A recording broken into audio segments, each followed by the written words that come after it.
Waves media తెలుగుకి స్వాగతం. మాజీ మంత్రి ప్రస్తుత ఎమ్మెల్యే హరీష్ రావు మాట్లాడుతూ రేవంత్ రెడ్డి కోహెడో ఫ్రూట్ మార్కెట్ భూమిని అమ్మేసేటట్టు కుట్ర చేస్తున్నారని, 15 కోట్లకు 1 ఎకరం అంటే 200 ఎకరాలకు 3,000 కోట్ల రూపాయల విలువైన భూమిని దళారులకు కట్టబెడుతున్నారని, కేరళ నుండి దళారులు వచ్చి లీలా హోటల్లో చర్చలు జరిపినట్టు సమాచారం కూడా ఉందని, ఈ భూమిని ఇచ్చి దిల్ డెక్కన్ ఇన్ఫ్రాస్ట్రక్చర్ లిమిటెడ్ భూమిలో మార్కెట్ కట్టుకోండి అంటున్నారు. ఆ దిల్ భూములపై ఏపీ ప్రభుత్వం కేసు వేసింది. ఆ భూములు ఇప్పట్లో వచ్చేవి లేదు అని, మార్కెట్ కట్టేది లేదని హరీష్ రావు తెలియజేశారు. ఈ భూమిని మింగే కుట్ర చేస్తూ ఉన్నారు. ఈ భూమిని మాయ చేసే ప్రయత్నం చేస్తూ ఉన్నారు. ఈ 200 ఎకరాలంటే ఇందాక సబితక్క అన్నారు, కిషన్ అన్న అంటున్నాడు, ఇక్కడ 15 కోట్లకు ఎకరం ఉంటుంది సార్ అంటున్నాడు. అంటే ఈ 200 ఎకరాలు అంటే 3,000 కోట్ల విలువ కలిగిన భూమి. ఈ 3,000 కోట్ల విలువ కలిగిన భూమిని టీజీఐఐసికి ఇచ్చి అక్కడి నుంచి తమ అనుయాయులకు కట్టబెట్టే ప్రయత్నం. మొన్ననే వచ్చిందట ఎవరో మద్రాసుకి వెళ్ళి బంటి చెప్తుండే, లీలా హోటల్లో చాలా లీలాలు జరిగినాయి అని చెప్తుండే. కేరళకి వెళ్ళి ఎక్కడి నుంచి ఎవరో వచ్చి భూమి చూసిపోయినట్టు ఆల్రెడీ. కేరళకి వెళ్ళి కొందరు వచ్చేసి ఇదంతా దిగిందట, చూసిందట, లీలా హోటల్లో దిగిందట, కొంతమంది మనోళ్ళు పోయి మాట్లాడిందట.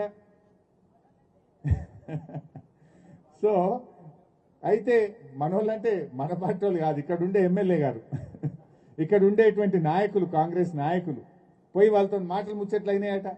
నేను అంటున్నా, రేవంత్ రెడ్డి గారు ఈ మార్కెట్ కడితే ఇక్కడ దాదాపు రోజు 25-30 వేల మంది రైతులు వస్తారు కదా. రోజు 25,000-30 వేల మంది రైతుల భవిష్యత్తు ముఖ్యమా?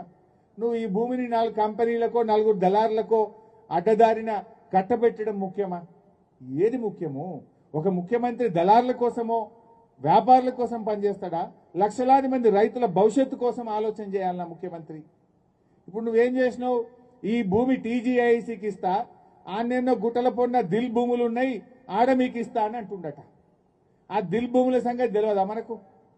ఆ దిల్ భూముల మీద ఆంధ్రప్రదేశ్ ప్రభుత్వం, ఈ దిల్లో మాకు కూడా వాటా ఉంది, ఈ దిల్ భూములు షెడ్యూల్ 9 కింద ఉంటాయి. దిల్ అంటే దక్కన్ ఇన్ఫ్రాస్ట్రక్చర్ లిమిటెడ్. ఇది ఏపీ హౌసింగ్ బోర్డులో ఒక సంస్థ. దిల్ ఏపీ హౌసింగ్ బోర్డులో భాగంగా ఈ దక్కన్ ఇన్ఫ్రాస్ట్రక్చర్ లిమిటెడ్ అనేటువంటిది కూడా ఒక ప్రభుత్వ కార్పొరేషన్.